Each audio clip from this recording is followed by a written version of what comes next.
Marian പ്രതിഷ്ഠാ ധ്യാനം 29-ാം ദിവസം. ഈശോയിൽ ഏറ്റവും പ്രിയപ്പെട്ട സഹോദരി സഹോദരന്മാരെ, ഇന്നത്തെ നമ്മുടെ ധ്യാന വിഷയം യേശു ഏകരക്ഷകനാണ് എന്ന വിശ്വാസത്യമാണ്. യേശു എന്ന പേരിന് ഹീബ്രു ഭാഷയിൽ അർത്ഥം ദൈവം രക്ഷിക്കുന്നു എന്നാണ്.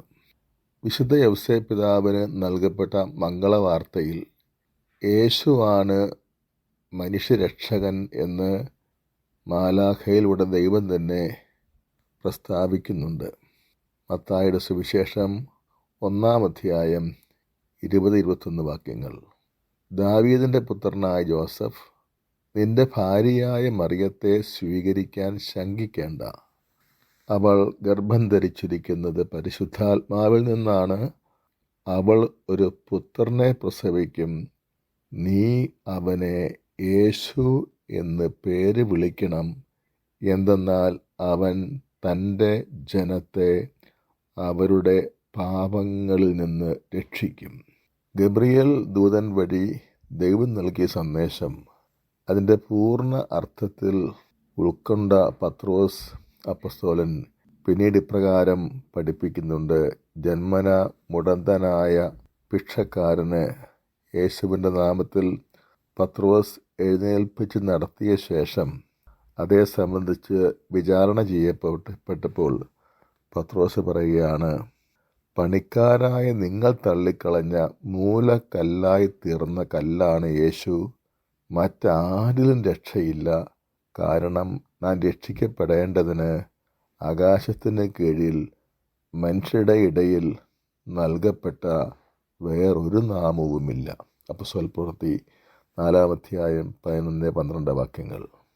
അതിനു മുമ്പ് പത്രോസ് ഇപ്രകാരം ഇസ്രായേൽ ജനത്തോട് പറയുന്നുണ്ട്, നിങ്ങളെല്ലാവരും ഇസ്രായേൽ ജനം മുഴുവൻ ഇതറിഞ്ഞിരിക്കട്ടെ, നിങ്ങൾ ക്രൂശിച്ചവനും മരിച്ചവരിൽ നിന്നും ദൈവം ഉയർപ്പിച്ചവനുമായ നസറായനായ യേശുക്രിസ്തുവിൻ്റെ നാമത്തിലാണ്, അതിൽ തന്നെയാണ് ഇവൻ ആരോഗ്യവാനായി നിങ്ങളുടെ മുമ്പിൽ നിൽക്കുന്നത്.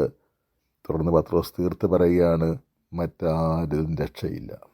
ഈ പ്രഖ്യാപനത്തെ സംബന്ധിച്ച് കത്തോലിക്കാ സഭയുടെ യുവജന മതബോധന ഗ്രന്ഥം യുക്യാറ്റ് 72 ഇപ്രകാരം പ്രബോധിപ്പിക്കുകയാണ്. എല്ലാ മിഷണറിമാരും ജനങ്ങൾക്ക് നൽകിയ സന്ദേശം സാരാംശപരമായി ഇതാണ്, മറ്റാരിലും രക്ഷയില്ല, യേശുവിൽ മാത്രമേ രക്ഷയുള്ളൂ എന്ന്. അതായത് ക്രിസ്തുമതം നൽകുന്ന മുഖ്യ സന്ദേശം മനുഷ്യരുടെ രക്ഷകൻ യേശുക്രിസ്തുവാണ് എന്നതത്രയും. ഈ സന്ദേശമാണ് യേശു ഏകരക്ഷകൻ എന്ന ഫോർമുലയായി സഭ സ്വീകരിച്ചിരിക്കുന്നത്. ഇതിനർത്ഥം യേശുവിന് മാത്രമേ മനുഷ്യകുലത്തെ രക്ഷിക്കാൻ കഴിയൂ എന്നാണ്. ഈ സത്യം സംരക്ഷിക്കാൻ സഭ ഒരുപാട് ഞെരുക്കങ്ങളിലൂടെയും പീഡനങ്ങളിലൂടെയും മതമർദ്ദനങ്ങളിലൂടെയും കടന്നു പോകേണ്ടി വന്നു. ലക്ഷോപലക്ഷം ക്രിസ്തു വിശ്വാസികൾക്ക് ജീവൻ വെടിയേണ്ടി വന്നു. രക്തസാക്ഷികളുടെ ഒരിക്കൽ അവസാനിക്കാത്ത നിര തന്നെ സഭയ്ക്ക് രൂപപ്പെട്ടു വന്നത് ഈശോയാണ് ഏകരക്ഷകൻ എന്ന സത്യം പ്രഖ്യാപിച്ചതിൻ്റെ പേരിലാണ്. തിരുസഭ ഏറ്റവും അധികം വിലമതിക്കുന്ന വിശ്വാസ രഹസ്യവും ഇതാണ്, യേശു ലോകത്തിൻ്റെ മുഴുവനും ജാതി മതഭേദമന്യേ എല്ലാവരുടെയും രക്ഷകൻ, ഏകരക്ഷകൻ യേശുക്രിസ്തുവാണ് എന്നതത്രയും.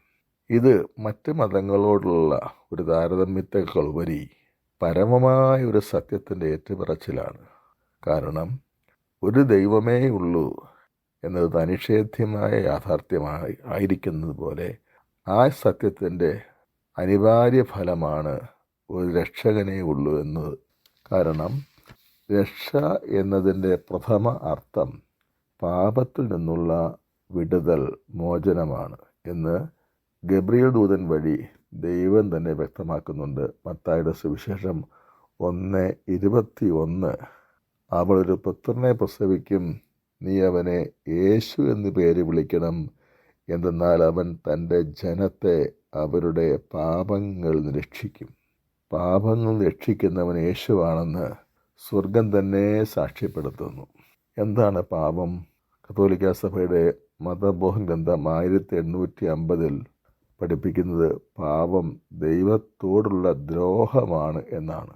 അങ്ങനെയെങ്കിൽ പാപം മോചിപ്പിക്കാൻ ദൈവത്തിന് മാത്രമേ കഴിയൂ. കാരണം ദൈവത്തോടുള്ള ദ്രോഹമാണ്.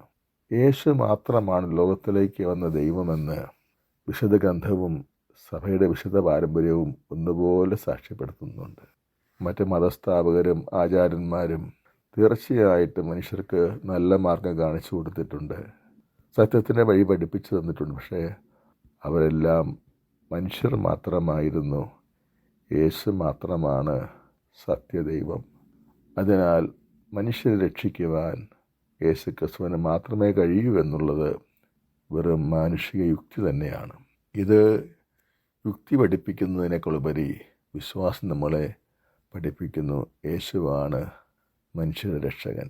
ഈ തിരിച്ചറിവ് ലഭിച്ചപ്പോഴാണ് ഒരു കാലത്ത് യേശുവിനെതിരെ പലതും ചെയ്യേണ്ടതുണ്ട് എന്നും പറഞ്ഞ് സഭയെ പീഡിപ്പിക്കുന്നതിൽ സന്തോഷം കണ്ടെത്തിയിരുന്ന താർസോസുകാരനായ സാവൂൾ പിന്നീട് ഇങ്ങനെ പറഞ്ഞത് അപ്പോസ്തലപ്രവൃത്തി 16:31 കർത്താവായ യേശുവിൽ വിശ്വസിക്കുക, നീയും നിന്റെ കുടുംബവും രക്ഷ പ്രാപിക്കും. യേശുവിനെതിരെ ജീവിതം മുഴുവനും തന്നെയും ചെലവഴിച്ചു തീർത്ത സാവൂൾ യേശുവിനെ തിരിച്ചറിഞ്ഞ ശേഷം വീണ്ടും പറയുകയാണ് റോമാലേഖനം 10:9 ആകയാൽ യേശു കർത്താവാണെന്ന് അധരം കൊണ്ട് ഏറ്റുപറയുകയും ദൈവം അവനെ മരിച്ചവർ ഉയർപ്പിച്ചെന്ന് ഹൃദയത്തിൽ വിശ്വസിക്കുകയും ചെയ്താൽ നീ രക്ഷപ്പെടും. മാറ്റമില്ലാത്ത, സഭ ഒരിക്കലും വെള്ളം ചേർക്കാത്ത ഈ സത്യപ്രബോധനമാണ് വത്തിക്കാനിലെ വിശ്വാസകാര്യ മന്ത്രാലയം 2000 ഓഗസ്റ്റ് 6 പുറപ്പെടുവിച്ച ഡോമിനോസ് യേശു എന്ന രേഖയിലൂടെ ഈ ആധുനിക കാലത്തും ഉയർത്തിപ്പിടിച്ചുകൊണ്ട് പഠിപ്പിക്കുന്നത്. ആ രേഖയിൽ ഇപ്രകാരം പറയുകയാണ്: ഓരോ വ്യക്തിക്കും മനുഷ്യവംശം മുഴുവനും വെളിപാടും ദൈവിക ജീവനും നൽകാൻ, അതായത് രക്ഷ നൽകാൻ, മനുഷ്യനായി ക്രൂശിക്കപ്പെട്ട് ഉയർത്തെഴുന്നേറ്റ ദൈവപുത്രനായ ക്രിസ്തുവിന് മാത്രമേ കഴിയൂ എന്ന് ആദ്യകാല വിശ്വാസികളുടെ സമൂഹം തിരിച്ചറിഞ്ഞു. ഇത്രയും പറഞ്ഞ ശേഷം വിശ്വാസകാര്യ മന്ത്രാലയം പുറപ്പെടുവിച്ച ആ രേഖയിൽ എടുത്തു പറയുകയാണ്: യേശു ക്രിസ്തുവിനുള്ള പ്രാധാന്യവും മൂല്യവും അനന്യമാണ്, ഏകമാണ്, അവിടത്തേക്ക് മാത്രമുള്ളതാണ്, മറ്റുള്ളവരെ ഒഴിവാക്കുന്നതാണ്, സാർവത്രികവും കേവലവുമാണ്.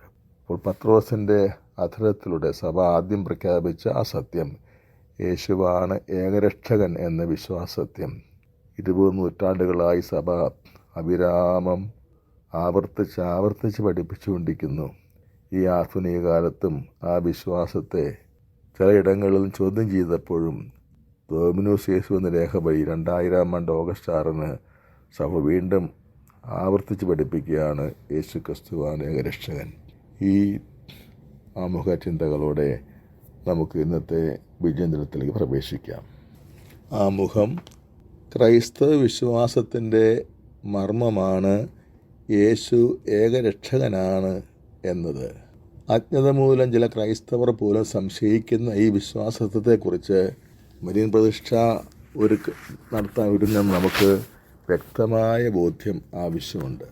യേശു ഏകരക്ഷകൻ ബൈബിളിൻ്റെയും സഭയുടെ വ്യക്തമായ പ്രബോധനത്തിൻ്റെയും വെളിച്ചത്തിൽ വിശുദ്ധ ഗ്രന്ഥവും സഭയുടെ സമ്പൂജ്യമായ പാരമ്പര്യവും ഒന്നുപോലെ പഠിപ്പിക്കുന്നത് യേശുവാണ് ഏകരക്ഷകൻ എന്നത്രയും. അപ്പോസ്തലപ്രവൃത്തി 4:11-12 വീട് പണിക്കാരായ നിങ്ങൾ തള്ളിക്കളഞ്ഞ കല്ല് മൂലക്കല്ലായി തീർന്നു, ആ കല്ലാണ് യേശു, മറ്റാരിലും രക്ഷയില്ല, ആകാശത്തിന് കീഴെ മനുഷ്യൻ്റെ ഇടയിൽ നമുക്ക് രക്ഷയ്ക്ക് വേണ്ടി മറ്റൊരു നാമവും നൽകപ്പെട്ടിട്ടില്ല. സഭ ആധുനിക ലോകത്തിൽ എന്ന 2 വത്തിക്കാൻ സൂനകദോസിൻ്റെ സുപ്രധാന രേഖയുടെ 45 ഖണ്ഡികയിൽ സഭ എന്നേക്കുമായി ഇപ്രകാരം പഠിപ്പിക്കുകയാണ്: ആര് മൂലം എല്ലാം സൃഷ്ടിക്കപ്പെട്ടുവോ ആ ദൈവവചനം മാംസമായി അത് പരിപൂർണ മനുഷ്യൻ എന്ന നിലയിൽ എല്ലാ മനുഷ്യരെയും രക്ഷിക്കാനായിരുന്നു. മനുഷ്യചരിത്രത്തിൻ്റെ ലക്ഷ്യവും ചരിത്രത്തിൻ്റെയും നാഗരികതയുടെയും പ്രത്യാശകളുടെ കേന്ദ്ര ബിന്ദുവും ക്രിസ്തുവാണ്. മനുഷ്യവംശത്തിൻ്റെ കേന്ദ്രവും എല്ലാ ഹൃദയങ്ങളുടെയും ആനന്ദവും അഭിലാഷപൂർത്തിയും അവിടുന്ന് തന്നെ. വിശുദ്ധ കത്തോലിക്കാ സഭയുടെ മതബോധന ഗ്രന്ഥം 389 ഖണ്ഡികയിൽ അസന്നിഗ്ധമായ സഭ ഇങ്ങനെ പഠിപ്പിക്കുകയാണ്: യേശു സർവ മനുഷ്യരുടെയും രക്ഷകനാണ്. എല്ലാവർക്കും രക്ഷ ആവശ്യമാണ്. ക്രിസ്തുവിലൂടെ എല്ലാവർക്കും രക്ഷ നൽകപ്പെടുന്നു. സർവ മനുഷ്യരുടെയും രക്ഷകൻ യേശുവാണ് എന്ന കത്തോലിക്ക സഭയുടെ സാർവത്രിക മതബോധന ഗ്രന്ഥത്തിലെ ഈ പ്രസ്താവന അതീവം പ്രാധാന്യമർഹിക്കുന്നതാണ്.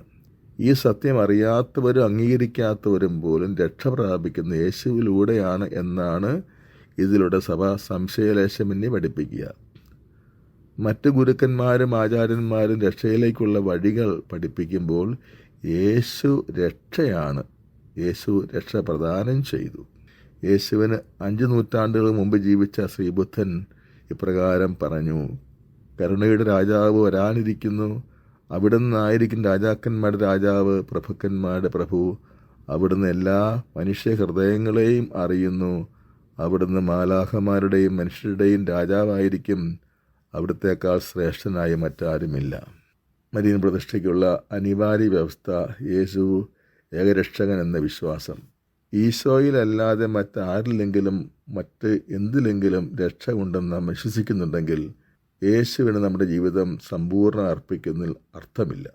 അതിനാൽ മരിയൻ സമർപ്പണം നടത്തുന്നതിന് മുമ്പ് യേശുവിൽ മാത്രമേ രക്ഷയുള്ളൂ എന്ന വിശ്വാസ സത്യം നമ്മുടെ ഹൃദയങ്ങളിൽ ആഴത്തിൽ ഉറപ്പിക്കണം. വീട് പണിക്കാരായ നിങ്ങൾ തള്ളിക്കളഞ്ഞ കല്ല് മൂലക്കല്ലായി തീർന്നു. ആ കല്ലാണ് യേശു. മറ്റാരിലും രക്ഷയില്ല. ആകാശത്തിന് കീഴെ മനുഷ്യരുടെയിൽ നമുക്ക് രക്ഷയ്ക്ക് വേണ്ടി മറ്റൊരു നാമം നൽകപ്പെട്ടിട്ടില്ല എന്നത് ഇവിടെ പ്രത്യേകം ധ്യാന വിഷയമാക്കേണ്ടതാണ്. മതവർത്തന കാലത്തും സംരക്ഷിക്കപ്പെട്ട വിശ്വാസ സത്യം. അപ്പോസ്തലന്മാരുടെ കാലം മുതൽ സന്നിഗ്ധമായി സഭ പഠിപ്പിച്ചു പോരുന്ന ഈ നിത്യസത്യം ക്രിസ്തുവർഷം 313 മിലാൻ വിളംബരം വരെയുള്ള അത്യുഗ്ര മതമർദ്ദന കാലത്തും രക്തസാക്ഷിത്വം വരിച്ചുപോലും വിശ്വാസികൾ ഏറ്റുപറഞ്ഞിരുന്നു. റോമൻ ചക്രവർത്തിയെ അല്ലാതെ മറ്റാരെയെങ്കിലും ദൈവമായി ആരാധിക്കുന്നവരെ നിഷ്ഠൂരമായി വധിക്കുക എന്നതായിരുന്നു അന്നത്തെ റോമൻ സാമ്രാജ്യത്തിലെ നിയമം. അങ്ങനെയുള്ളവരെ ജീവനോടെ ഇരുമ്പ് ചൂളയിൽ പൊരിക്കുക, അറക്കവാളിന് അറുത്ത് 2 പിളരുക, തീപ്പന്തങ്ങളായി കത്തിക്കുക, സിംഹക്കൂട്ടിലേക്ക് എറിയുക തുടങ്ങിയ അതികിരാത പീഡനമുറകൾ വഴിയാണ് പീഡിപ്പിച്ച് ക്രൈസ്തവരെ വധിച്ചിരുന്നത്. ചരിത്രകാരന്മാരുടെ വിവരണമനുസരിച്ച് ഏകദേശം അനുദിനം 30,000 ക്രൈസ്തവരാണ് യേശുവാണ് രക്ഷകൻ എന്ന് പരസ്യമായി ഏറ്റുപറഞ്ഞുകൊണ്ട് ഇപ്രകാരം രക്തസാക്ഷികളായത്. ക്രിസ്തുവിൻ്റെ സ്നേഹത്തിന് വേണ്ടി സഹിക്കുന്ന ഈ സമയത്ത് അനുഭവിക്കുന്നതിനേക്കാൾ കൂടുതലായ ഒരു ആനന്ദം ജീവിതത്തിൽ ഞങ്ങൾ ഒരിക്കലും അനുഭവിച്ചിട്ടില്ല എന്ന് സസന്തോഷം പ്രഖ്യാപിച്ചുകൊണ്ടാണ് യേശു ആണ് ഏകരക്ഷകൻ എന്ന് സധൈര്യം ഏറ്റുപറഞ്ഞ് അവർ മരണമടഞ്ഞത്. ആധുനിക സഭാപ്രബോധനം യേശുവിൻ്റെ ഏകരക്ഷക സ്ഥാനം ഉറപ്പിച്ചേറ്റ് പറയുന്നു. തുടർന്നുള്ള സഭാചരിത്രത്തിലെ ഓരോ ഘട്ടവും മാറ്റമില്ലാത്തതും ഇടമുറിയാതെ തുടരുന്നതുമായ ഈ സത്യവിശ്വാസ പ്രഖ്യാപനത്തിന് സാക്ഷ്യം വഹിച്ചു. ക്രിസ്തീയ വിശ്വാസത്തിൻ്റെ ഏറ്റവും കാതലായ ഈ സത്യത്തിൽ വിശ്വാസ സംരക്ഷണത്തിന് ചുമതലപ്പെട്ടവർ പോലും വെള്ളം ചേർക്കാൻ ശ്രമിച്ചപ്പോൾ സത്യത്തിൻ്റെ തൂണും കോട്ടയുമായ തിരുസഭ ഈ ആധുനിക കാലത്ത് പ്രഖ്യാപിച്ചത് ശ്രദ്ധേയമാണ്. ഡോമിനുസ് യേശു അഥവാ കർത്താവായ ക്രിസ്തു എന്ന വിശ്വാസകാര്യ മന്ത്രാലയത്തിൻ്റെ 2000 ആണ്ട് ഓഗസ്റ്റ് 6 പുറപ്പെടുവിച്ച തിരുവെഴുത്തിൻ്റെ 15ാമത്തെ ഖണ്ഡികയിലാണ് പഠിപ്പിച്ചിരിക്കുന്നത്. അതിപ്രകാരമാണ്: ഓരോ വ്യക്തിക്കും മനുഷ്യവംശം മുഴുവനും വെളിപാടും ദൈവിക ജീവനും അഥവാ രക്ഷ നൽകാൻ മനുഷ്യനായി ക്രൂശിക്കപ്പെട്ട് ഉയർത്തെഴുന്നേറ്റ ദൈവപുത്രനായ അവിടത്തേക്ക് മാത്രമേ കഴിയൂ എന്ന് ആദ്യകാല വിശ്വാസികളുടെ സമൂഹം തിരിച്ചറിഞ്ഞു. യേശു ക്രിസ്തുവിനുള്ള പ്രാധാന്യവും മൂല്യവും അനന്യമാണ്, ഏകമാണ്, അവിടത്തേക്ക് മാത്രമുള്ളതാണ്, മറ്റുള്ളവരെ ഒഴിവാക്കുന്നതാണ്, സാർവത്രികവും കേവലവുമാണ്. ക്രിസ്തുവിലുള്ള വിശ്വാസത്തെ സർവപ്രകാരേണയും നാമാവശേഷമാക്കാൻ ശ്രമിച്ച യഹൂദ മതാംഗങ്ങളും തന്നി വിഗ്രഹാരാധകരായിരുന്ന വിജാതീയരുമായിരുന്നു ആദ്യകാല വിശ്വാസികളുടെ സമൂഹാംഗങ്ങൾ. അവർക്ക് പോലും സംശയരഹിതമായി ബോധ്യപ്പെട്ട സത്യമാണ് യേശു മാത്രമാണ് ഏകരക്ഷകൻ എന്ന് ഈ പ്രബോധത്തിൻ്റെ കീഴിൽ അടിവരയിട്ട് പറയുന്നുണ്ട്. രണ്ടാം വത്തിക്കാൻ കൗൺസിലിൻ്റെ ഔദ്യോഗിക പഠനം മറ്റ് മതങ്ങളോട് ക്രിസ്തീയ വിശ്വാസത്തിന് വൈരുദ്ധ്യമുണ്ടെന്ന് മേൽ പറഞ്ഞതിൽ നിന്ന് വരുന്നില്ല. മറിച്ച് മറ്റ് മതങ്ങളിലുള്ള സത്യവും വിശുദ്ധവുമായ ഘടകങ്ങൾ യേശുവിലേക്കാണ് വിരൽ ചൂണ്ടുന്നതെന്നും അവയുടെ സാക്ഷാൽ ഉറവിടം യേശുക്രിസ്തു തന്നെയാണെന്നും രണ്ടാം വത്തിക്കാൻ കൗൺസിൽ വ്യക്തമാക്കുന്നുണ്ട്.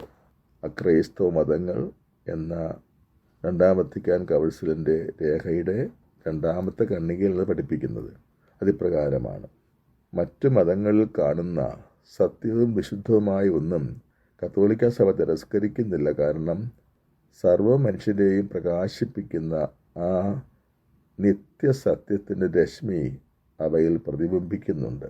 സഭയാകട്ടെ ഇടവിടാതെ വഴിയും സത്യവും ജീവനുമായി മിശിഹായെ പ്രഘോഷിക്കാൻ അവൾ കടപ്പെട്ടിരിക്കുന്നു. ഈ ഔദ്യോഗിക സഭാപ്രബോധനം വ്യക്തമാക്കുന്നത് മറ്റ് മതങ്ങളോട് ആദരവിലും ഇതര മതവിശ്വാസികളോട് വലിയ സൗഹാർദ്ദത്തിലുമാണ് ക്രൈസ്തവർ വ്യാപരിക്കേണ്ടതെന്നും, എന്നാൽ അതേസമയം യേശുവിൻ്റെ പരമോന്നത സ്ഥാനം അവർ നിർവിശങ്കം ഏറ്റുപറയണം എന്നും തന്നെയാണ്. സർവരുടെയും പാപങ്ങൾക്ക് വേണ്ടിയുള്ള തൻ്റെ കുരിശ് മരണത്താൽ യേശു എല്ലാവരെയും രക്ഷിച്ചു. യേശുക്രിസ്തു മനുഷ്യപരിത്രാണം സാധിച്ചത് സകല മനുഷ്യരുടെയും പാപപരിഹാരത്തിനായുള്ള അവിടുത്തെ പീഡാസഹനവും മരണവും വഴിയത്രേ. ഇക്കാര്യം ആദിമ വിശ്വാസികളോട് പത്രോസ് ഏറ്റുപറയുന്നുണ്ട്. പത്രോസിൻ്റെ 1-ാം ലേഖനം 2-ാം അധ്യായം 24-25 വാക്യങ്ങൾ. ഇത് ആദിമ വിശ്വാസികൾക്ക് വേണ്ടി മാത്രമുള്ളതല്ല, എല്ലാ കാലത്തുമുള്ള സകല മനുഷ്യർക്ക് വേണ്ടിയുള്ള മുഖ്യ സന്ദേശമാണ്, രക്ഷയുടെ സന്ദേശമാണ്. പത്രോസ് പറയുകയാണ്: നമ്മുടെ പാപങ്ങൾ സ്വന്തം ശരീരത്തിൽ വഹിച്ചുകൊണ്ട് യേശു കുരിശിലേറി. അത് നാം പാപത്തിന് മരിച്ച് നീതിക്കായി ജീവിക്കേണ്ടതിനാണ്. അവൻ്റെ മുറിവിനാൽ നിങ്ങൾ സൗഖ്യമുള്ളവരാക്കപ്പെട്ടിരിക്കുന്നു. അലഞ്ഞു നടക്കുന്ന ആടുകളെപ്പോലെ ആയിരുന്നു നിങ്ങൾ. എന്നാൽ ഇപ്പോൾ നിങ്ങൾ നിങ്ങളുടെ ഇടയനും പാലകനുമായവൻ്റെ അടുത്തേക്ക് മടങ്ങി വന്നിരിക്കുന്നു. കത്തോലിക്കാ സഭയുടെ മതബോധ ഗ്രന്ഥം രക്ഷയെപ്പറ്റി പഠിപ്പിക്കുന്ന ഇപ്രകാരമാണ്. 1992 ഖണ്ഡികയിൽ സജീവവും വിശുദ്ധവും ദൈവത്തിന് പ്രീതികരവുമായ ബലിവസ്തുവായി തന്നെ യേശു കുരിശിൽ അർപ്പിക്കുകയും തൻ്റെ രക്തം എല്ലാ മനുഷ്യരുടെയും പാപപരിഹാരത്തിനുള്ള ഉപകരണമാക്കുകയും ചെയ്തു. ആ ക്രിസ്തുവിൻ്റെ പീഡാസഹനത്തിൻ്റെ ഫലമായി നമുക്ക് ലഭിച്ചതാണ് നീതിമത്കരണം. വിശ്വാസത്തിൻ്റെ കൂദാശയായ മാമോദീസായിലൂടെ നീതിമത്കരണം നൽകപ്പെടുന്നു. കത്തോലിക്കാ സഭയുടെ മതബോധന ഗ്രന്ഥം നൽകുന്ന ഈ പ്രബോധനത്തിലൂടെ സ്പഷ്ടമാക്കിയിരിക്കുകയാണ്, എല്ലാ മനുഷ്യരുടെയും, ക്രൈസ്തവരുടെ മാത്രമല്ല എല്ലാ മനുഷ്യരുടെയും പാപപരിഹാരത്തിനുള്ള ഉപകരണമായത് യേശുക്രിസ്തുവിൻ്റെ പരിശുദ്ധ രക്തമാണ്. അതുകൊണ്ട് എല്ലാ മനുഷ്യർക്കും രക്ഷ നൽകപ്പെടുന്നത് യേശുവിൻ്റെ പീഡാസഹനവും കുരിശുമരണവുമാണ്. യേശു മാത്രമാണ് ഏകരക്ഷകൻ എന്ന് ഈ പ്രബോധനം സ്പഷ്ടമായി പഠിപ്പിക്കുകയാണ്.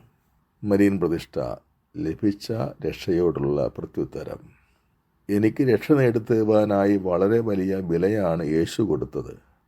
അവിടുത്തെ ജീവൻ തന്നെയാണ് മോചന ദ്രവ്യമായി സമർപ്പിക്കപ്പെട്ടത്. ഈ തിരിച്ചറിവാണ് എൻ്റെ ജീവിതം മുഴുവനും യേശുവിന് കൊടുക്കാൻ എന്നെ നിർബന്ധിക്കുന്നത്.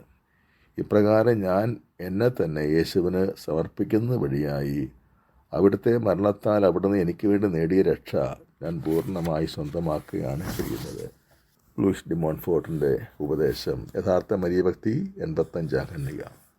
ആകയാൽ നമുക്കും വിശുദ്ധ ബെർണാർഡിനോടുകൂടെ പറയാം, നമ്മുടെ മധ്യസ്ഥൻ്റെ പക്കൽ നമുക്ക് വേറൊരു മധ്യസ്ഥൻ ആവശ്യമാണെന്ന്. ഈ ദൗത്യത്തിന് അർഹയായി മറിയം മാത്രമേയുള്ളൂ. അവൾ വഴിയാണ് ക്രിസ്തു നമ്മുടെ പക്കൽ വന്നത്. അവൾ വഴി തന്നെ വേണം നാം അവിടുത്തെ സമീപിക്കാനും. ദൈവമായ ക്രിസ്തുവിനെ നേരിട്ട് സമീപിക്കാൻ നാം ഭയപ്പെടുന്നെങ്കിൽ അവിടുത്തെ അനന്ത മഹത്വമോ നമ്മുടെ ഹീന അവസ്ഥയോ പാവമോ എന്തുമായിക്കൊള്ളട്ടെ നമ്മെ തടസ്സപ്പെടുത്തുന്നത് നമ്മുടെ മാതാവായ മറിയത്തെ സമീപിച്ച് അവളുടെ മാധ്യസ്ഥ്യവും സഹായവും നമുക്ക് അപേക്ഷിക്കാം. അവൾ നല്ലവളാണ്, കരുണാർദ്രയാണ്. കാർക്കശ്യമോ വിലക്കുകളോ അനന്തമായ ഔന്നത്യമോ പ്രതാപമോ അവളിൽ ഇല്ല. നമ്മുടേതുപോലുള്ള മനുഷ്യപ്രകൃതിയാണ് അവളിൽ നാം കാണുന്നത്. നമുക്ക് സർവ്വ സ്വാതന്ത്ര്യത്തോടെയും അവളുടെ പക്കൽ അണയാം. ബലഹീനരായ നമ്മെ തൻ്റെ ഉജ്ജ്വല പ്രകാശത്താൽ അന്ധരാക്കുന്ന സൂര്യനല്ല അവൾ. ചന്ദ്രനെപ്പോലെ മഞ്ജുളയും മൃദുലയുമാണവൾ. മധ്യാഹ്ന സൂര്യൻ്റെ ഉഗ്രപ്രകാശം സ്വീകരിച്ച് അതിനെ നമ്മുടെ പരിമിതമായ ശക്തിക്ക് അനുരൂപമാക്കി നൽകുക, അതാണ് മറിയം ചെയ്യുന്നത്. തന്നിൽ ആശ്രയിക്കുന്ന ആരെയും, അവർ മഹാഭാവികൾ തന്നെ ആയിരുന്നാലും, സ്നേഹനിർഭരയായ ആ മാതാവ് തിരസ്കരിക്കുകയില്ല. ആധ്യാത്മിക വായന. നമ്മുടെ രക്ഷകനായ യേശുക്രിസ്തുവിലേക്ക്, മനുഷ്യരക്ഷകനായ ക്രിസ്തുവിലേക്ക്, അവിടുത്തെ പക്കലേക്ക് മാത്രം നോക്കാൻ നാം ആഗ്രഹിക്കുന്നു. എന്തുകൊണ്ടെന്നാൽ ദൈവപുത്രനായ അങ്ങിലല്ലാതെ മറ്റാരിലും രക്ഷയില്ല. പത്രോസ് പറഞ്ഞത് ആവർത്തിച്ചുകൊണ്ട് നമുക്കും പറയാം, കർത്താവേ, ഞങ്ങൾ ആരുടെ പക്കൽ പോകും? നിത്യജീവൻ്റെ വചനങ്ങൾ അങ്ങയുടെ പക്കലുണ്ടല്ലോ. മനുഷ്യരക്ഷകൻ എന്ന ചാക്രിക ലേഖനത്തിൽ വിശുദ്ധ ജോൺ പോൾ രണ്ടാം മാർപ്പാപ്പ പഠിപ്പിക്കുന്ന 7ാമത്തെ ഖണ്ഡികയിൽ നിന്നുള്ള ഭാഗമാണിത്. ഫ്രാൻസിസ് പാപ്പായുടെ സുവിശേഷത്തിൻ്റെ ആനന്ദം, എവാഞ്ചലി ഗൗദിയും എന്ന അപ്പസ്തോലിക രേഖയുടെ 3ാമത്തെ ഖണ്ഡികയിൽ നിന്നാണ് ഇനി വായിക്കുന്നത്. ഇന്ന് തന്നെ യേശുക്രിസ്തുവുമായുള്ള വ്യക്തിപരമായ കണ്ടുമുട്ടൽ നവീകരിക്കാൻ എല്ലായിടത്തുമുള്ള എല്ലാ ക്രിസ്ത്യാനികളെയും ഞാൻ ക്ഷണിക്കുന്നു. കുറഞ്ഞ പക്ഷം തങ്ങളെ കണ്ടുമുട്ടാൻ അവിടത്തെ അനുവദിക്കുന്നതിനുള്ള തുറവെങ്കിലും ഉണ്ടാകണം. ഓരോ ദിവസവും മുടങ്ങാതെ അവിടുത്തെ തേടാൻ നിങ്ങളോട് ഞാൻ ആവശ്യപ്പെടുന്നു. ഈ ക്ഷണം തന്നെ സംബന്ധിച്ചതല്ലെന്ന് ആരും വിചാരിക്കരുത്. എന്തെന്നാൽ കർത്താവ് കൊണ്ടുവന്ന സന്തോഷത്തിൽ നിന്ന് ആരും ഒഴിവാക്കപ്പെട്ടിട്ടില്ല. ഈ സാഹസിക കർമ്മം ചെയ്യുന്നവരെ കർത്താവ് നിരാശപ്പെടുത്തുകയില്ല. യേശുവിലേക്ക് അടുക്കാൻ നാം ഒരടി മുന്നോട്ട് വയ്ക്കുമ്പോൾ നമുക്ക് മനസ്സിലാകും അവിടുന്ന് കൈകൾ വിരിച്ച് നമ്മെ സ്വീകരിക്കാൻ കാത്തു നിൽക്കുന്നുവെന്ന്. യേശുവിനോട് ഇങ്ങനെ പറയുവാനുള്ള സമയമാണിത്. കർത്താവെ, വഞ്ചിക്കപ്പെടാൻ ഞാൻ സ്വയം അനുവദിച്ചുപോയി. അങ്ങയുടെ സ്നേഹത്തിൽ നിന്ന് ഞാൻ 1000 തരത്തിൽ ഓടിയൊളിച്ചു. എന്നാലും അങ്ങുമായുള്ള എൻ്റെ ഉടമ്പടി പുതുക്കാൻ ഞാൻ ഒരിക്കൽ കൂടി അങ്ങയുടെ അടുക്കലേക്ക് വരുന്നു. എനിക്ക് അങ്ങയെ ആവശ്യമുണ്ട്. കർത്താവെ, ഒരിക്കൽ കൂടി എന്നെ രക്ഷിക്കണമേ. അവിടുത്തെ രക്ഷാകരമായ ആശ്ലേഷത്തിലേക്ക് ഒരിക്കൽ കൂടി എന്നെ സ്വീകരിക്കണമേ. പ്രാർത്ഥന. കർത്താവായ യേശുവേ, അങ്ങാണ് ഏകരക്ഷകനെന്ന് ഞാൻ വിശ്വസിച്ചേറ്റ് പറയുന്നു. പിതാവ് തൻ്റെ പുത്രൻ ലോകത്തിലേക്ക് അയച്ചുവെന്ന് ഞങ്ങൾ അറിഞ്ഞിരിക്കുന്നു. ഞങ്ങളത് സാക്ഷ്യപ്പെടുത്തുകയും ചെയ്യുന്നു എന്ന ആദിമസഭയുടെ വിശ്വാസം ഞാനും ഏറ്റുപറയുന്നു. മറ്റാരിലും രക്ഷയില്ല എന്ന സത്യവിശ്വാസം ഞാൻ പ്രഖ്യാപിക്കുന്നു. യേശുനാഥ, ലോകരക്ഷകനായ അങ്ങയെ ലോകത്തിൻ്റെ മുമ്പിൽ പ്രഘോഷിക്കാൻ എന്നെ ധൈര്യപ്പെടുത്തണമേ. വലിയ വില കൊടുത്ത് നീ എനിക്ക് നേടിത്തന്ന രക്ഷ തിരസ്കരിക്കാൻ എനിക്കിടയാക്കല്ലേ. എൻ്റെ രക്ഷക, നിനക്കെൻ്റെ ജീവിതം തിരിച്ചു തരാൻ എന്നെ ഒരുക്കണമേ. പരിശുദ്ധ കന്യക മറിയം വഴി എന്നെ എന്നേക്കുമായി നിനക്ക് സമർപ്പിക്കുവാൻ എന്നെ ഉദാരമതിയാക്കണമേ. ഞാനും എനിക്കുള്ളതും നിനക്കുള്ളതാകട്ടെ. ആമേൻ. എന്നെയും എനിക്കുള്ളവയും സന്തോഷപൂർവ്വം മറിയം വഴി അങ്ങേക്ക് തരുവാൻ എന്നെ അനുഗ്രഹിക്കണമേ. സൽകൃത്യം. ദുർമാർഗത്തിൽ ചരിക്കുന്ന ഒരാളോട് യേശു രക്ഷിക്കുമെന്ന് പറയുക.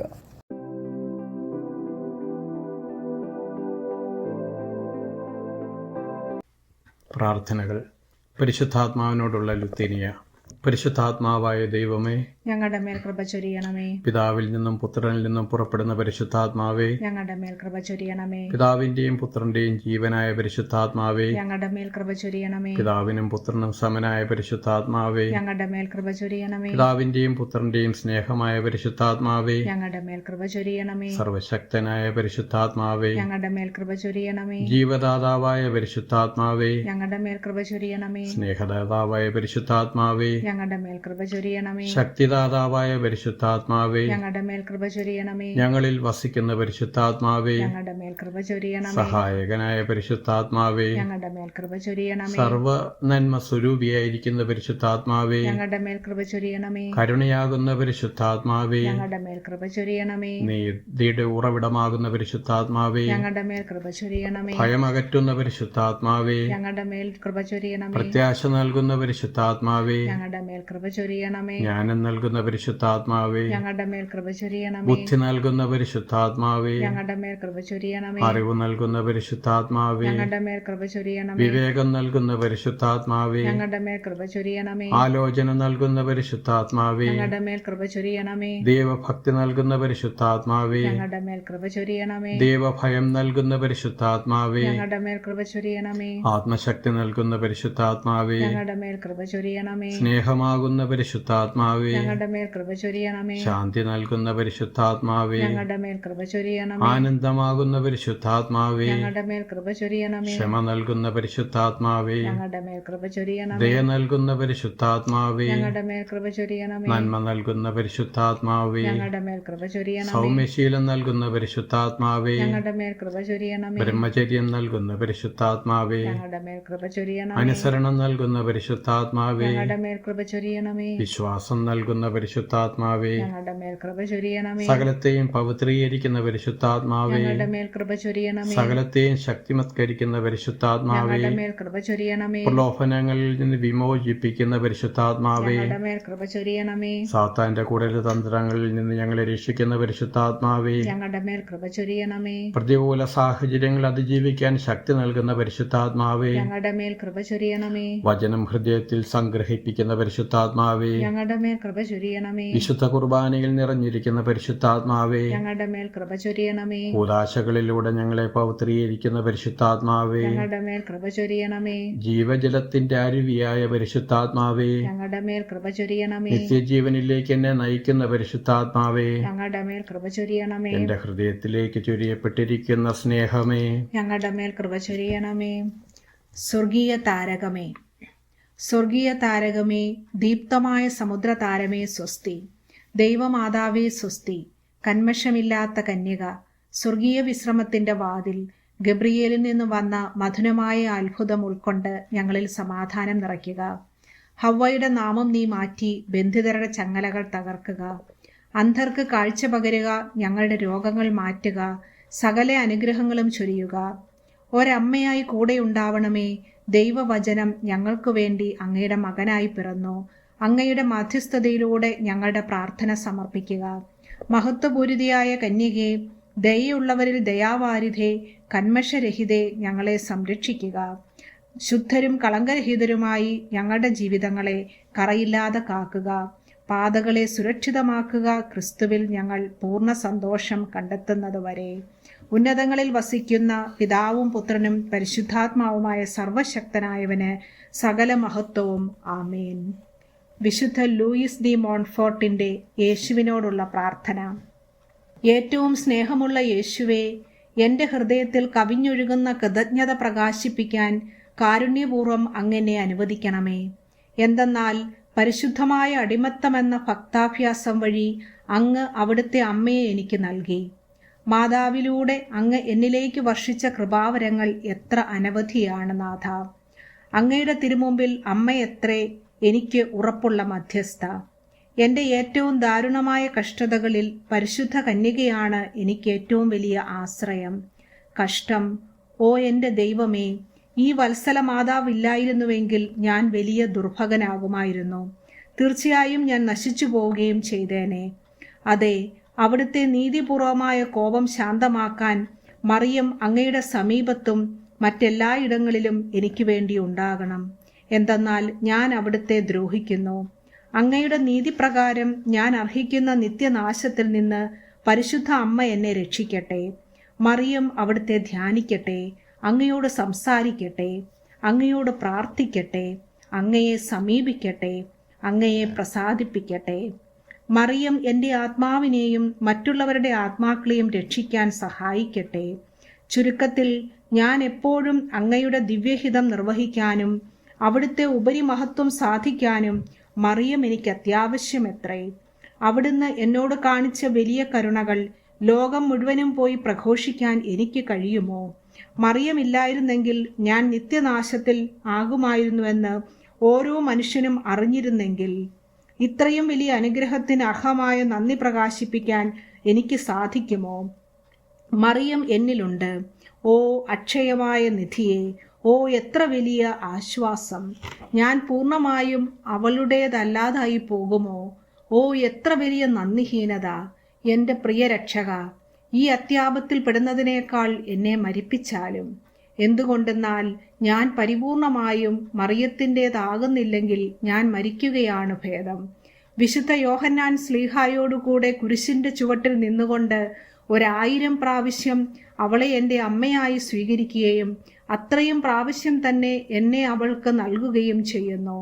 പ്രിയ ഈശോയെ, അങ്ങ് അഭിലഷിക്കുന്ന രീതിയിൽ എൻ്റെ അർപ്പണം ഇപ്പോഴും ഞാൻ നിർവഹിച്ചിട്ടില്ലെങ്കിൽ ഞാൻ ഈ അർപ്പണം അങ്ങ് ആഗ്രഹിക്കുന്ന രീതിയിൽ നവീകരിക്കുന്നു. പ്രിയ ഈശോയെ, എൻ്റെ ആത്മാവിലോ ശരീരത്തിലോ ഈ മഹത്വമുള്ള രാജ്ഞിക്ക് അർപ്പിതമല്ലാത്തതായി എന്തെങ്കിലും കാണുന്നെങ്കിൽ അങ്ങ് അതിനെ എന്നിൽ നിന്ന് ദൂരെ അകറ്റണമേ. എന്നിൽ മറിയത്തിനുള്ളതല്ലാത്തതായി എന്തെങ്കിലും ഉണ്ടെങ്കിൽ നാഥ, അത് അങ്ങേക്ക് അനുഗുണമല്ല തന്നെ. ഓ പരിശുദ്ധാത്മാവേ, ഈ അനുഗ്രഹങ്ങളെല്ലാം എനിക്ക് നൽകണമേ. എൻ്റെ ആത്മാവിൽ മറിയമാകുന്ന യഥാർത്ഥ ജീവന്റെ വൃക്ഷം അങ്ങ് നടണമേ. അതിനെ പരിപാലിച്ചു വളർത്തണമേ. അങ്ങനെ അത് വളർന്ന് പുഷ്പിച്ച് ജീവന്റെ ഫലം സമൃദ്ധമായി ഉൽപ്പാദിപ്പിക്കട്ടെ. ഓ പരിശുദ്ധാത്മാവേ, അങ്ങയുടെ വിശ്വസ്ത വധുവായ മറിയത്തോട് എനിക്ക് വലിയ ഭക്തി തരണമേ. പരിശുദ്ധ അമ്മയുടെ മാതൃഹൃദയത്തിൽ ആഴമാർന്ന വിശ്വാസം എനിക്ക് നൽകിയാലും ദിവ്യജനനിയുടെ കരുണയിൽ അഭയം തേടാൻ എന്നെ സഹായിക്കണമേ. അതുവഴി വലിയവനും ശക്തനുമായ യേശുവിൻ്റെ പൂർണ്ണതയിലേക്ക് എന്നെ വളർത്താൻ അവിടത്തേക്ക് സാധിക്കട്ടെ. ആമേൻ. യേശുനാമ ലുത്തീനിയ. കർത്താവെ കരുണ തോന്നണമേ.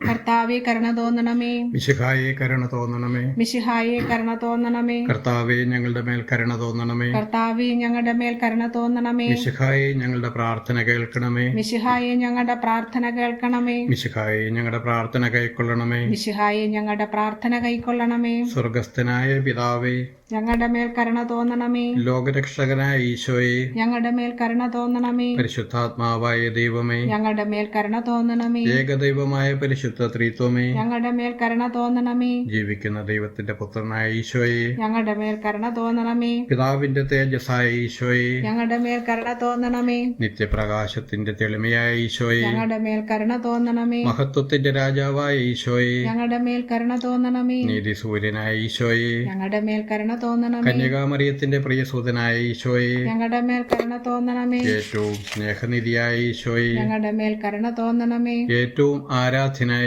ഈശോയെ, ഞങ്ങളുടെ മേൽ കരുണ തോന്നണമേ. ശക്തനായ ദൈവമായ ഈശോയെ, ഞങ്ങളുടെ മേൽ കരുണ തോന്നണമേ. വരാനിരിക്കുന്ന ലോകത്തിന്റെ പിതാവായ ഈശോയെ, ഞങ്ങളുടെ മേൽ കരുണ തോന്നണമേ. സതുപദേശത്തിന്റെ ദൂതനായ ഈശോയെ, ഞങ്ങളുടെ മേൽ കരുണ തോന്നണമേ. സർവശക്തനായ ഈശോയെ, ഞങ്ങളുടെ മേൽ കരുണ തോന്നണമേ. ഏറ്റവും ക്ഷമയുള്ള ഈശോയെ, ഞങ്ങളുടെ മേൽ കരുണ തോന്നണമേ. ഏറ്റവും അനുസരണമുള്ള ഈശോയെ, ഞങ്ങളുടെ മേൽ കരുണ തോന്നണമേ. ശാന്തശീലനും വിനീത ഹൃദയനുമായ ഈശോയെ, ഞങ്ങളുടെ മേൽ കരുണ തോന്നണമേ. ശുദ്ധതയെ സ്നേഹിക്കുന്ന ഈശോയെ, ഞങ്ങളുടെ മേൽ കരുണ തോന്നണമേ. ഞങ്ങളെ സ്നേഹിക്കുന്ന ഈശോയെ, ഞങ്ങളുടെ മേൽ കരുണ തോന്നണമേ. സമാധാനത്തിന്റെ ദൈവമായ ഈശോയെ, ഞങ്ങളുടെ മേൽ കരുണ തോന്നണമേ. ജീവദാതാവായ ഈശോയെ, ഞങ്ങളുടെ മേൽ കരുണ തോന്നണമേ. പുണ്യങ്ങളുടെ മാതൃകയായ ഈശോയെ, ഞങ്ങളുടെ മേൽ കരുണ തോന്നണമേ. ആത്മാക്കളെ സ്നേഹിക്കുന്ന ഈശോയെ, ഞങ്ങളുടെ മേൽ കരുണ തോന്നണമേ. ഞങ്ങളുടെ ദൈവമായ ഈശോയെ, ഞങ്ങളുടെ മേൽ കരുണ തോന്നണമേ. ഞങ്ങളുടെ അഭയകേന്ദ്രമായ ഈശോയെ, ഞങ്ങളുടെ മേൽ കരുണ തോന്നണമേ. പാവങ്ങളുടെ പിതാവായ ഈശോയെ, ഞങ്ങളുടെ മേൽ കരുണ തോന്നണമേ. വിശ്വാസികളുടെ നിധിയായ ഈശോയെ, ഞങ്ങളുടെ മേൽ കരുണ കരുണ തോന്നണമേ. നല്ലിടയനായ ഈശോയെ, ഞങ്ങളുടെ മേൽ കരുണ തോന്നണമേ. യഥാർത്ഥ പ്രകാശമായ ഈശോയെ, ഞങ്ങളുടെ മേൽ കരുണ തോന്നണമേ. നിത്യജ്ഞാനമായ ഈശോയെ, ഞങ്ങളുടെ മേൽ കരുണ തോന്നണമേ. അനന്ത നന്മയായ ഈശോയെ, ഞങ്ങളുടെ മേൽ കരുണ തോന്നണമേ. ഞങ്ങളുടെ ജീവനും മാർഗവുമായ ഈശോയെ, ഞങ്ങളുടെ മേൽ കരുണ തോന്നണമേ. മാലാഖമാരുടെ ആനന്ദമായ ഈശോയെ, ഞങ്ങളുടെ മേൽ കരുണ തോന്നണമേ. പൂർവ്വപിതാക്കന്മാരുടെ രാജാവായ ഈശോയെ, ഞങ്ങളുടെ മേൽ കരുണ തോന്നണമേ. അപ്പസ്തോലന്മാരുടെ ഗുരുവായ ഈശോയെ, ഞങ്ങളുടെ മേൽ കരുണ തോന്നണമേ. സുവിശേഷകന്മാരുടെ അധ്യാപകനായ ഈശോയെ, ഞങ്ങളുടെ മേൽ കരുണ തോന്നണമേ. രക്തസാക്ഷികളുടെ ധൈര്യമായ ഈശോയെ, ഞങ്ങളുടെ മേൽ കരുണ തോന്നണമേ. വേദപാരംഗതരുടെ പ്രകാശമായ ഈശോയെ, ഞങ്ങളുടെ മേൽ കരുണ തോന്നണമേ. കന്യകളുടെ ശുദ്ധയായ ഈശോയെ, ഞങ്ങളുടെ മേൽ കരുണ തോന്നണമേ. സകല വിശുദ്ധരുടെയും കിരീടമായ ഈശോയെ, ഞങ്ങളുടെ മേൽ കരുണ തോന്നണമേ. ഓ കരുണയുള്ള ഈശോയെ, ഞങ്ങളെ രക്ഷിക്കണമേ. ഓ ഈശോയെ, കരുണയോടെ ഞങ്ങളുടെ പ്രാർത്ഥന കേൾക്കണമേ. സകല തിന്മകളിൽ നിന്നും ഈശോയെ ഞങ്ങളെ മോചിപ്പിക്കണമേ. സകല പാപങ്ങളിൽ നിന്നും ഈശോയെ ഞങ്ങളെ മോചിപ്പിക്കണമേ. അങ്ങയുടെ ക്രോധത്തിൽ നിന്നും ഈശോയെ ഞങ്ങളെ മോചിപ്പിക്കണമേ. പിശാചിന്റെ കെണികളിൽ നിന്നും ഈശോയെ ഞങ്ങളെ മോചിപ്പിക്കണമേ. ജഡമോഹങ്ങളിൽ നിന്നും ഈശോയെ ഞങ്ങളെ മോചിപ്പിക്കണമേ. നിത്യമരണത്തിൽ നിന്നും ഈശോയെ ഞങ്ങളെ മോചിപ്പിക്കണമേ. അങ്ങയുടെ പ്രചോദനങ്ങളെ നിരാകരിക്കുന്നതിൽ നിന്നും ഈശോയെ ഞങ്ങളെ മോചിപ്പിക്കണമേ. അങ്ങയുടെ മനുഷ്യാവതാര രഹസ്യത്തിലൂടെ ഈശോയെ ഞങ്ങളെ മോചിപ്പിക്കണമേ. അങ്ങയുടെ ജനനത്തിലൂടെ ഈശോയെ ഞങ്ങളെ മോചിപ്പിക്കണമേ. അങ്ങയുടെ ശൈശവത്തിലൂടെ ഈശോയെ ഞങ്ങളെ മോചിപ്പിക്കണമേ. അങ്ങയുടെ ദൈവിക ജീവിതത്തിലൂടെ ഈശോയെ ഞങ്ങളെ മോചിപ്പിക്കണമേ. അങ്ങയുടെ വേദനകളിലൂടെ ഈശോയെ ഞങ്ങളെ മോചിപ്പിക്കണമേ. അങ്ങയുടെ പീഡാസഹനത്തിലൂടെ ഈശോയെ ഞങ്ങളെ മോചിപ്പിക്കണമേ. അങ്ങയുടെ കുരിശിലൂടെ ഈശോയെ ഞങ്ങളെ മോചിപ്പിക്കണമേ. അങ്ങയുടെ സഹനത്തിലൂടെ ഈശോയെ ഞങ്ങളെ മോചിപ്പിക്കണമേ. അങ്ങയുടെ മരണത്തിലൂടെ ഈശോയെ ഞങ്ങളെ മോചിപ്പിക്കണമേ. അങ്ങയുടെ സംസ്കാരത്തിലൂടെ ഈശോയെ ഞങ്ങളെ മോചിപ്പിക്കണമേ. അങ്ങയുടെ ഉത്ഥാനത്തിലൂടെ ഈശോയെ ഞങ്ങളെ മോചിപ്പിക്കണമേ. അങ്ങയുടെ സ്വർഗാരോഹണത്തിലൂടെ ഈശോയെ ഞങ്ങളെ മോചിപ്പിക്കണമേ. അങ്ങയുടെ ദിവ്യകാരുണ്യ സ്ഥാപനത്തിലൂടെ ഈശോയെ ഞങ്ങളെ മോചിപ്പിക്കണമേ. അങ്ങയുടെ സകല ആനന്ദത്തിലൂടെയും ഈശോയെ ഞങ്ങളെ മോചിപ്പിക്കണമേ. അങ്ങയുടെ മഹത്വത്തിലൂടെ ഈശോയെ ഞങ്ങളെ മോചിപ്പിക്കണമേ. ലോകത്തിന്റെ പാപങ്ങൾ നീക്കുന്ന ദൈവത്തിന്റെ കുഞ്ഞാടെ, ഞങ്ങളെ രക്ഷിക്കണമേ. ലോകത്തിന്റെ പാപങ്ങൾ നീക്കുന്ന ദൈവത്തിന്റെ കുഞ്ഞാടെ, ഞങ്ങളുടെ പ്രാർത്ഥന കേൾക്കണമേ. ലോകത്തിന്റെ പാപങ്ങൾ നീക്കുന്ന ദൈവത്തിന്റെ കുഞ്ഞാടെ, ഞങ്ങളുടെ മേൽ കരുണയുണ്ടാകണമേ. ഈശോയെ ഞങ്ങളുടെ പ്രാർത്ഥന കേൾക്കണമേ. ഈശോയെ തോന്നി ഞങ്ങളുടെ അർത്ഥനകൾ സ്വീകരിക്കണമേ. ചോദിക്കുവിൻ നിങ്ങൾക്ക് ലഭിക്കും, അന്വേഷിക്കും നിങ്ങൾ കണ്ടെത്തും, മുട്ടുവിൻ നിങ്ങൾക്ക് തുറന്നു കിട്ടും എന്നരുളി ചെയ്ത ഈശോയെ, ചോദിക്കുന്ന ഞങ്ങൾക്ക് അങ്ങയുടെ ദിവ്യ സ്നേഹമെന്ന ദാനം നൽകിയാലും അങ്ങനെ സകല പ്രവൃത്തികളിലും വാക്കുകളിലും ഒരിക്കലും അവസാനിക്കാതെ നിത്യതയോളം പൂർണ്ണ ഹൃദയത്തോടെ ഞങ്ങൾ അങ്ങയെ സ്നേഹിക്കട്ടെ.